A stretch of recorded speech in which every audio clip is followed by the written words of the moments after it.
Hello, it's Dawn Michelle from Boho Tarot, and welcome to my monthly reflections. Today we're going to talk about the decks I worked with throughout the month of August.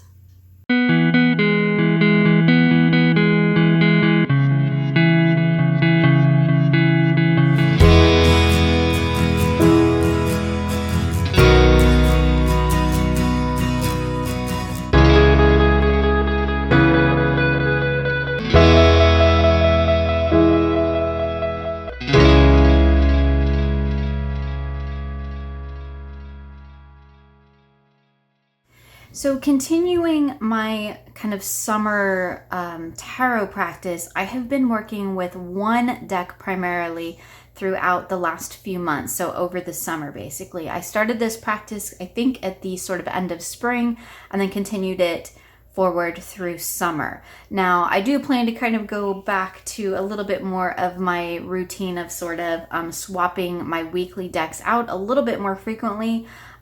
Because I am going to be diving into some studies of some different areas. So where I've been kind of focusing in on a little bit more of my working with individual tarot decks and of course doing my rune study, that's kind of all going to kind of come to a close at the end of summer, beginning of fall. And so moving forward, I'm going to be working on some different things, diving into some other aspects. And while tarot always will be one of the main staples of my practice, we'll kind of probably be going back a little bit more to my normal routine just so that I am allowed that space and that freedom to kind of dive into those other areas. And some of those do include my cards, so we'll probably see some of that here and there. So the deck that I worked primarily with in the month of August is the Tarot de St. Croix. I'm not going to talk about this deck a ton because I do have a very detailed deck diaries video coming out very soon on this deck. But I did just want to briefly mention that it was the deck that I worked with primarily throughout the month of August. It was my main tarot deck for kind of my monthly readings. And I did end up pairing that with the Empathetic Oracle. Now, I haven't really been using Oracle a ton lately, and I was finding that I was kind of missing it. I was missing that pairing, right? I was missing that kind of expansion on the message or that other level to the conversation. And so these two decks really pair together quite well for me. I really love the conversations that we have. So a lot of times when I talk about tarot and oracle pairings, and I do promise I do have a video series coming up on that, so you can keep a lookout for that coming soon. But I do really like the way that these two decks kind of converse with each other. Here we go. We have the Eight of Swords and Containers. Again, this is just like you saw me shuffle it. These two decks work really beautifully together, and part of that is also the orange blue, which are very complementary colors, and so they look really beautiful together. But the art styles are kind of similar too, and so that lends itself really well to the idea of creating kind of cohesiveness between the two decks. So visually they're quite cohesive, but the messages are also quite cohesive between these two decks. So here we have the Nine of Wands, and in this deck the Nine of Wands is kind of about all of the things, all of the challenges that you've come through along your path to come out the other side. And here we have adversity, which really speaks to those challenges, those things we faced, right, and coming through our path. So really beautiful energy. Here we have Justice with the throat chakra, and Judgment with the Moon. Just really interesting pairings. Ten of Cups with the Open Heart. A lot of times what I do with these particular decks and the way that I read with them is actually to have the Oracle in the center as kind of my foundation for the message, and then I use the tarot to expand upon that message. So this is kind of like the energy of my reading, and then I have the tarot that expands upon it. I like to do the 3-card readings. That just seems to work really well for me.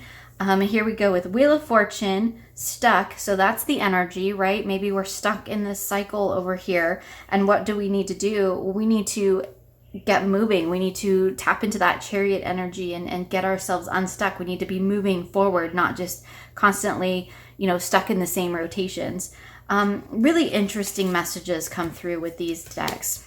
Like I said, I'm not going to spend a ton of time on the Tarot de St. Croix because I have a whole deck diaries video coming very soon on that, so we'll be seeing that there. But just to kind of give you a look through the Empathetic Oracle, this is a really beautiful one.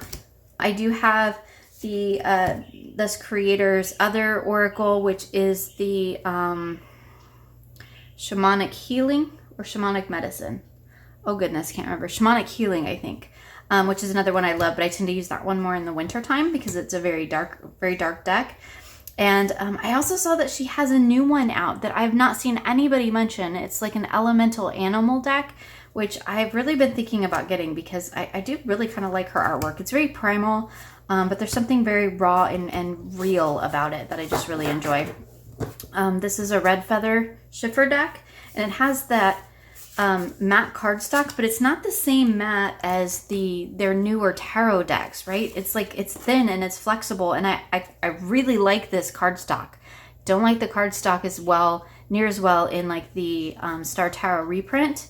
But this works beautifully. It's nice and flexible and it shuffles well, and like you can see, it's even still gilded, and I've left the gilding on because it actually shuffles really nicely. And because it's an oracle, I guess because it's not so big, the gilding doesn't really bother me. But so that shuffles beautifully. The Tarot de St. Croix shuffles beautifully. I've had a lot of people ask me if I'm going to trim this deck because, it has these orange borders.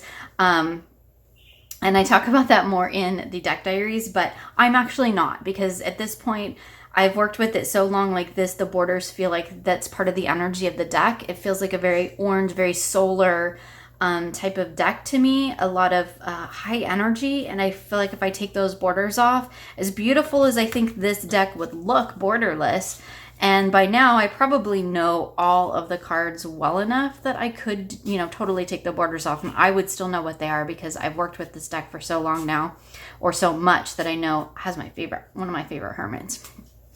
I would probably know what everything is at this point, but I feel like the borders are just kind of a part of the energy of the deck now. I do want to edge it, but I just, I know I'm usually chopping my borders off. That's usually like a thing I do. Like Dustin says, every time he opens up one of my videos, I'm chopping off borders.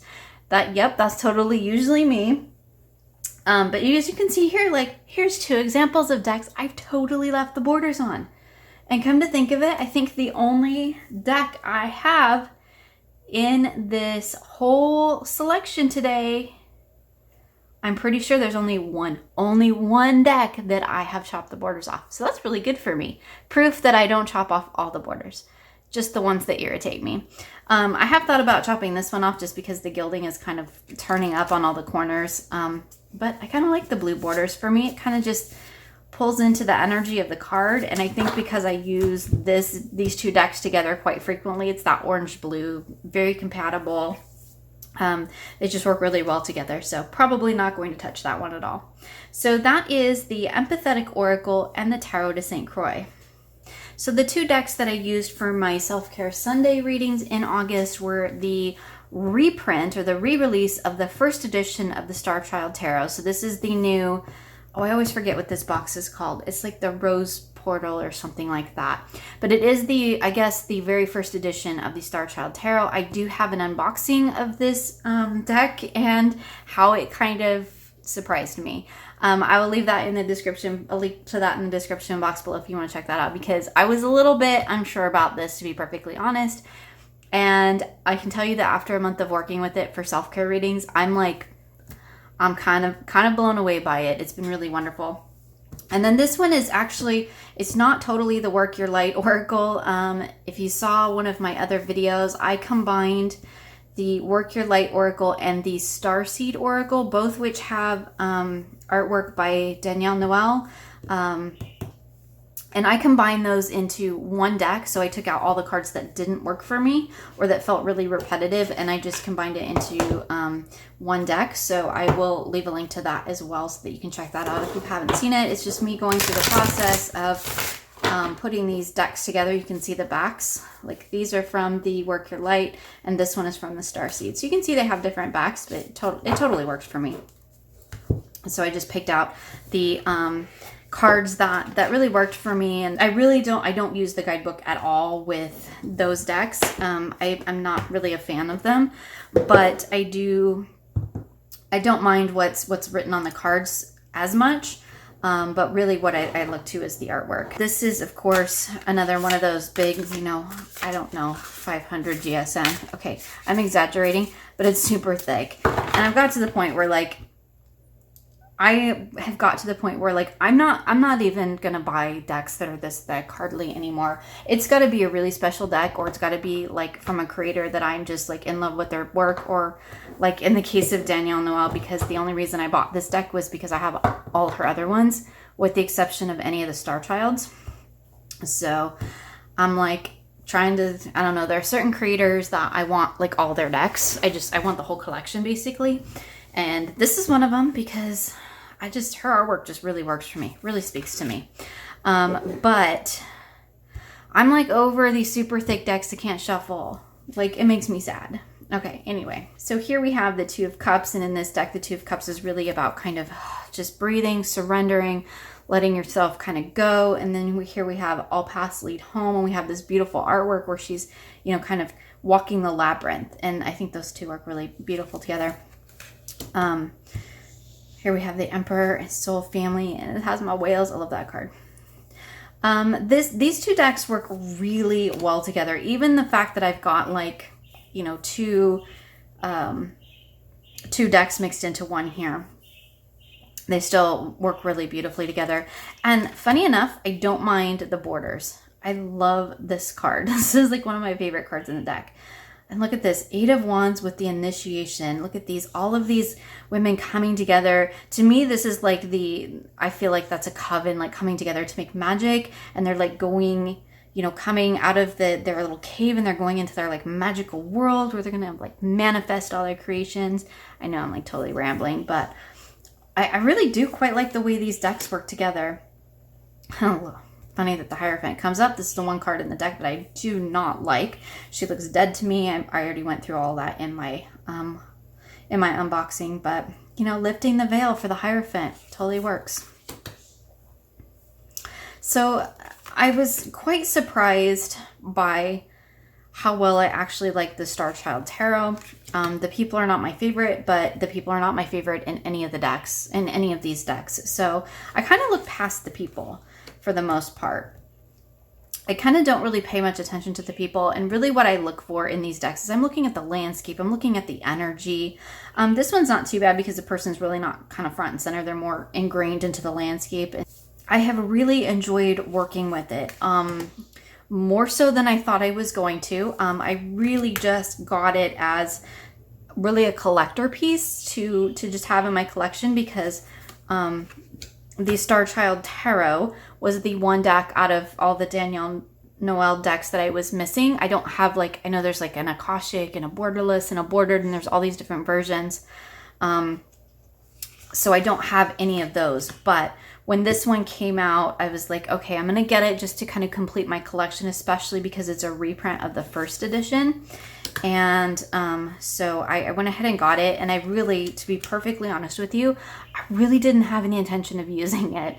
I did the unboxing, and I was like, okay, I'm going to do a reading, and it kind of blew me away, and I've been using it all month long, all August, for my self-care readings, and occasionally just pulling cards just to do random readings here and there too. Yes, the Empress, the Great Gathering. I love that. And it's really kind of surprised me that I actually like reading with it as much as I do. Look at this, Queen of Swords with perspective. But anyway, yeah, I don't know, totally works for me. Magician, Mirror. See, I don't pay attention to this. I don't know. I've thought about just chopping off these secondary titles and just leaving this, like Breath of the Cosmos, throwing that around, King of Pentacles, you stay there. It's like if it just said Breath of the Cosmos. I may do that yet. That's one of the reasons why I haven't actually edged this deck yet, or these two decks, I guess, is because I'm really thinking about cutting these off, because I really, for the most part, don't like those phrases. The titles are okay for the most part, but the little phrases underneath really don't work for me.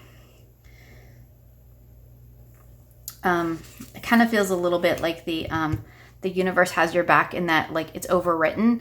Like it just, less is more in some cases, and I think that these decks are kind of one of those instances of less would have been more. But anyway, I digress. I'm just going to sit here and flip through the whole deck because I kind of love it. I really was not expecting to use this deck.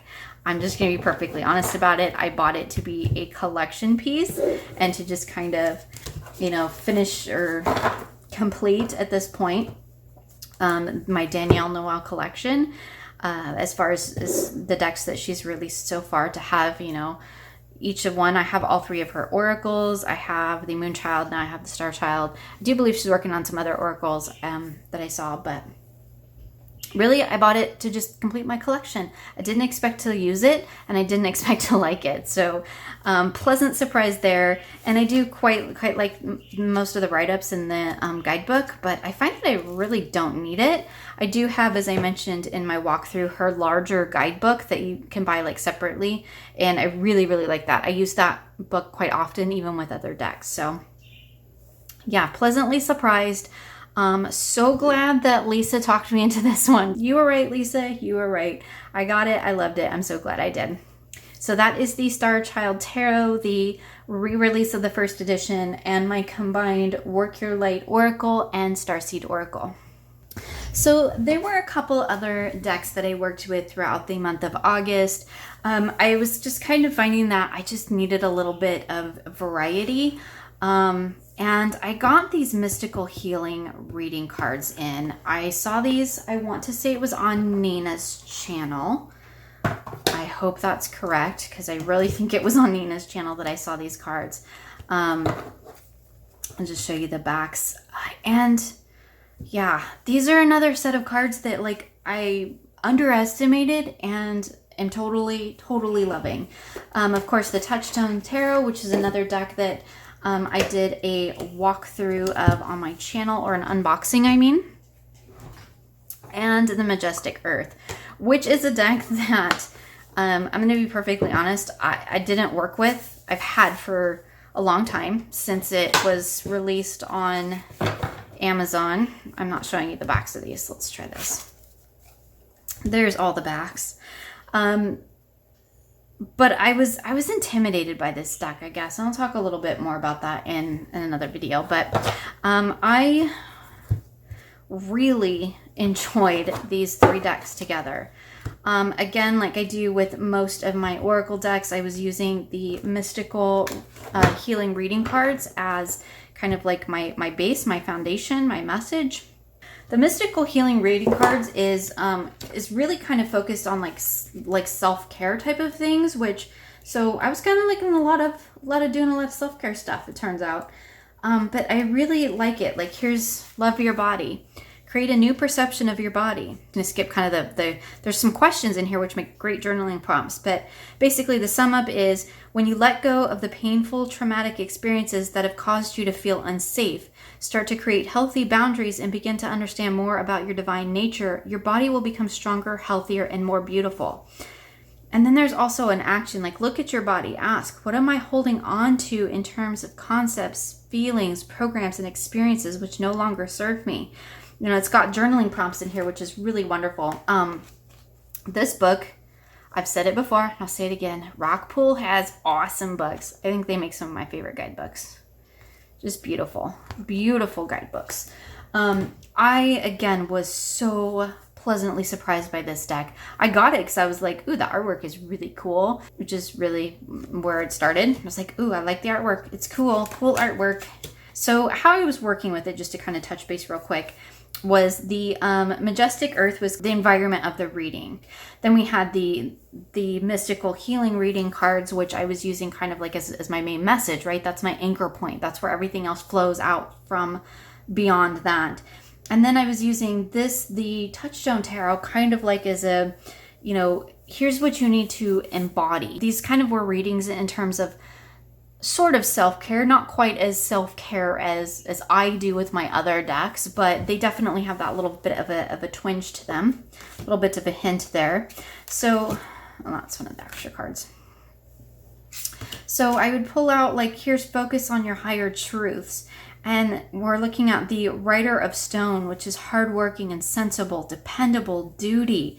So the environment is like creating one of substance and sustainability for yourself, right? Something that you can really depend on so that you can focus on those higher truths.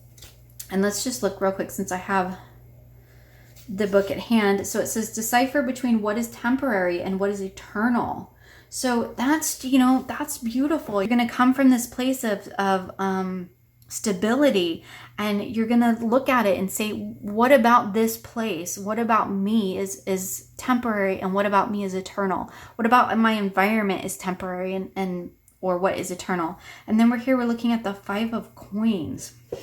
And let's just take a look in the guidebook for this one, since we are kind of doing a little bit of this. And when I am working with decks that I'm not familiar with, even if they are, say, an RWS clone, I still like to reference the guidebook for the first, really few weeks, month or so that I'm working with them, so that I can get a really good feel of what the creator intended before I really start kind of tweaking it my own way. So it says, a destitute young couple in ragged clothes walks past a church at night. He carries a thin staff and she carries a green blanket. The church is large and dark, but illuminated windows glow brightly before them, although they do not pay attention. She looks downcast, but he has put his hand on her shoulder reassuringly. So the meaning here is foolishness, stubborn pride. In difficult times, there are those who would help, but your ego is in the way. To graciously accept charity in a time of need is as noble as generosity in a time of plenty. So when we can tie that into our idea of focusing on what is real, what is temporary, what is eternal, what is stable, what is not, what do we need in this time of uncertainty, of instability to get to that place of stability. And I mean, obviously I'm not really going to go too far into this reading, but because we'd be here for a while, but it's just beautiful. I just really like the way these all work together. So here we have Spirit of Clouds with clarifying and decisive, proficient, gauge, says become more objective. And here, or what do we need to embody? King of Swords. We got to really come at that from that sense of clarity and purpose. Like, I'm getting excited because I really enjoyed working with these decks together. It was a really good month of decks for me, I just have to say. And so we'll just flip through a couple more so you can kind of see how they all go together. I do need to take the extra cards out, but 4 of Clouds, minimize guilt, 4 of Cups. Love that. So yeah, just really pleasantly surprised by how all of this worked out together. I did also do some readings just with the Touchstone and the Mystical Healing on its own. Some readings with just the Majestic Earth and the Mystical Healing reading cards on its own as well. And those were lovely too. I do want to mention that this, of course, is the new reprint by US Games of the Touchstone Tarot, and the Majestic Earth is out of print. I don't know if it will ever be back in print, so I apologize for that, but it is. And the Mystical Healing reading cards. These, I think, are probably, because I haven't showed these before, I probably should have done a walkthrough, but these are amazing. I love the artwork, and I really enjoy the messages in the book. They are wonderful for journaling. to just pull a card and do some journaling, or just pull a card and think about what it is that, you know, this card has to tell you, the messages. Even just to use this deck on its own is really amazing, and I've really quite enjoyed it. As you can tell, it's been another one that's really surprised me, and I'm so glad that I went ahead and got it, because I definitely think it's one I'll be using quite often. So that is the Touchstone Tarot reprint by US Games, the Mystical Healing Reading Cards by Rockpool Publishing, and the Majestic Earth Tarot, which is an indie deck by JD Hildegard Hinkle, which is currently out of print. Before we wrap up here, I just want to talk about a couple of other decks that I worked with throughout the month of August. This is obviously the Goddess Tarot. This is the one that I recently did a mod with me on my channel. Here's what the backs look like. And this deck, I haven't made a bag for it yet, but it needs one. I've really been enjoying this deck. I've just done some kind of fun readings with it, just to kind of play with it, to get to know it, to see how it all works together. And I'm really enjoying it. I love the artwork. I love the way that the structure of the deck, the way that it's put together, has really been quite wonderful to play with. And now that I've trimmed it, like, I think it's really beautiful. And again, this is one that's just, you know, it's a again, like I said, kind of an RWS clone. I don't have the I don't have the full guidebook for this deck. I do believe there is one, like a bigger guidebook that I want to see if I can get, but I haven't done that yet. And then once I do that, I'd like to work with it a little bit more intentionally. But yeah, I've been enjoying the little readings that I've done with it so far. And like I said, I think this is the only deck, Dustin, I'm talking to you, the only deck in my whole collection this month that I actually trimmed. And this one I did a mod with me on it. But come on, those borders. Anyway, yeah, so this has been one that I've just been having some fun with, because it's kind of, you know, actually not new. I've had it for a long time, but I just couldn't bring myself to use it until I kind of took those borders off and just let it be free. So that is the Goddess Tarot. So another deck that I want to mention, even though I just did a walkthrough on this one, or an unboxing on this one as well, is the Dream Reading Cards. So, you know, you kind of wonder, like, we do these unboxings and all of that, and then do you ever wonder, like, do we actually use these cards? Yeah, I totally used these cards this month. I actually used them as you were supposed to for dream interpretation. I was trying to find one. I had the first one that I did, because I don't always remember my dreams, but sometimes I wake up and I'm like, yeah, that dream meant something. So I had a dream about a house, and so I was, you know, looking at reading in this book, and there is the larger book, which, I didn't pull out because it's actually in my bedroom. Because I read through the symbols, if I could get my words out would be great. So what I've been doing, I should probably do an actual video on this, but basically what I've been doing is, in the morning when I wake up, if I have a dream that seems like it has some sort of significance to me, I real quick jot down the symbols that I have in the dream. And then if I have time, which most of the time, if I get up early enough, I usually have a few minutes that I can do this with, I kind of look through the larger book, because there is a separate book called, I think it's just called Dream. I show it in the walkthrough or in the unboxing of this deck. But anyway, I read through that and kind of see what that has to say and make any more notes. And then when I have time, I come to this deck and then I pull out the thing that I dreamed about. Basically, I've been picking like one focal point, because like really in every dream, there's like 5 or 6 different things, right? There's, in one dream, I could have people, and I could have water, and I could have a house, and I could have colors, and I could have communication because people are talking to me in my dreams. So that was a little overwhelming. So I just decided to just pick the one main thing. So in this dream that I'm talking about now, the one main thing was I was dreaming about, we were looking at this house to buy. And so then what I did is I did a 3-card reading, which is what is in the guidebook. If I could figure out how to, properly show you this, you'd think after almost 2 years I'd have this down by now. But anyway, in the beginning of this book, there is this past, present, future, which basically you pull 3 cards for the past circumstances that influence the dream, the action you need to take now, and the possibilities for future outcomes. So I've been pulling 3 of the Oracle cards, just shuffle and, pull them at random. So just shuffle these cards. I've actually found that because they're larger, I have to shuffle them sideways, but they totally shuffle that way. And then I get kind of this bend, but then I can just bend them back, so it's okay. So then I pull, I'm gonna run out of room. 1, 2, 3, for basically, what's the past influences, the action we can take, and the possible outcome. So that's been really cool, actually. And then of course I read about them in the guidebook, because each of these cards has more information in the guidebook. And then I spend some time journaling about what it means to me, right? Because this is dream interpretation. It's all about my personal interpretations of my dreams. And that has been really cool. There have been some definite aha moments coming out from that.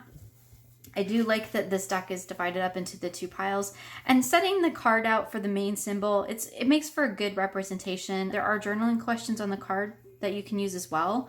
And again, I did a full unboxing sort of walkthrough of this deck too, but I just wanted to share with you like how I actually have been using it. I'm probably not going to show you the journal that I've been working in. It's not in my tarot journal. I have a separate dream journal, but I probably won't be sharing that because that is actually really personal. So I've actually been really enjoying it. So I don't do it every day. For one, I don't remember my dreams every day. And 2, not every dream feels like it's super significant, but sometimes they really, really do. And I know there's deeper messages for me there. So that's when I've been turning to the book and the cards. And that has been not only a lot of fun, but really insightful. So that is the dream reading cards. So August was a really good deck month for me. Some decks that definitely kind of took me by surprise this month. I would say that a couple of my favorites were definitely the mystical healing cards by Rockpool. I really enjoyed working with those. Again, those were a total like impulse item, but I really kind of like the way that they ended up working out for me.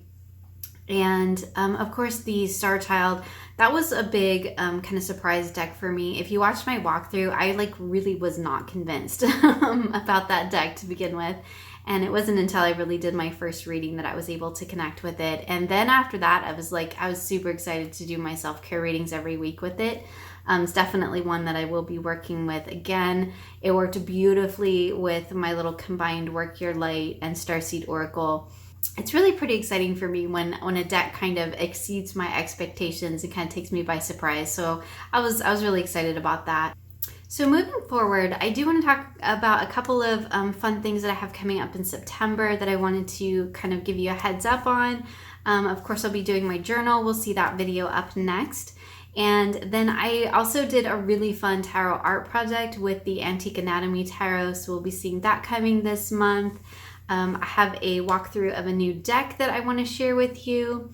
The deck diaries for the Tarot de St. Croix, as I mentioned. That was a really fun one to really dive deep into my thoughts on that deck and how I work with it.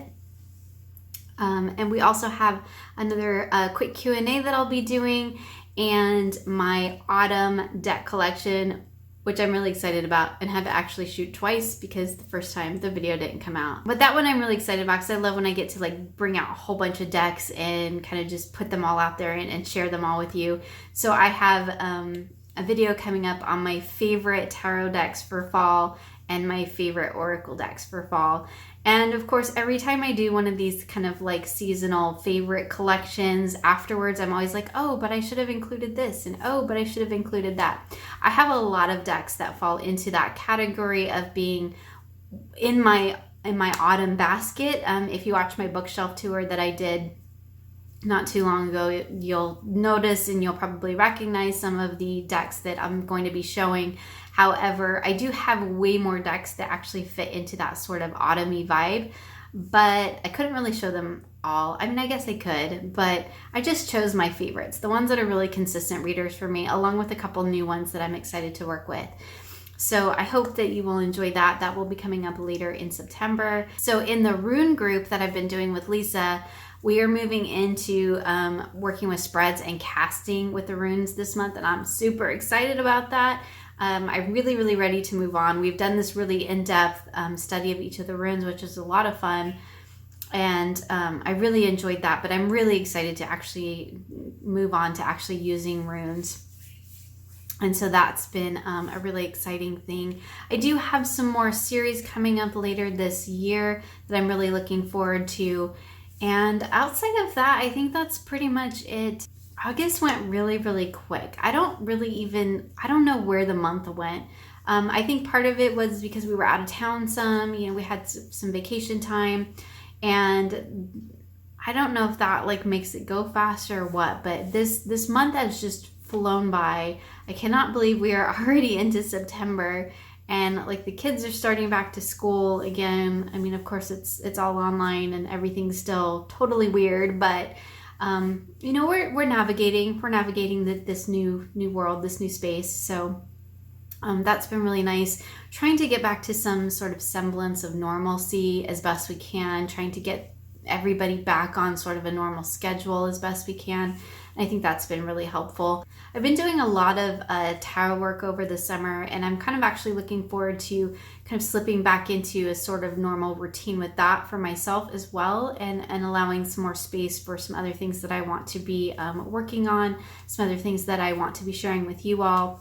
One of the things that I'm planning to do on this channel is actually to kind of share more of my spiritual journey as well, because for me, tarot and my spiritual practice and sort of my quote-unquote witchy practice kind of all blends together in one. And so I think that's something I might like to start incorporating a little bit more into this channel. If that's something that you're interested in, let me know in the comments below. We're coming into fall, which is my favorite time of year. I'm not a huge fan of the summer because like it's hot and I don't like to be hot, but I'm more of a fall person. I love the fall, and that's kind of like the time where I start like kind of getting all my ducks in a row for what I'm going to dive deep into, what I'm going to deep study in the winter, because my practice is very seasonal, and winter's kind of my time where I go into like these really deep dives, these deep studies, not only in terms of the things that I'm learning, but in terms of myself and my own personal growth practice as well.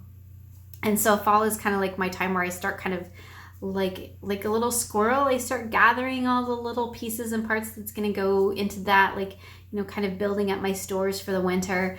And that's kind of fun too, because then I get to kind of, get things all together, and it's just fun. So anyway, that's enough rambling about that. I'm excited because it's going to be fall soon, and that makes me happy. So I hope that you enjoyed checking out the decks that I worked with throughout August. I would love to know if you worked with any of the same decks or what decks you were working with. Let me know in the comments below. I hope you had a wonderful August, and I wish you many blessings moving into September.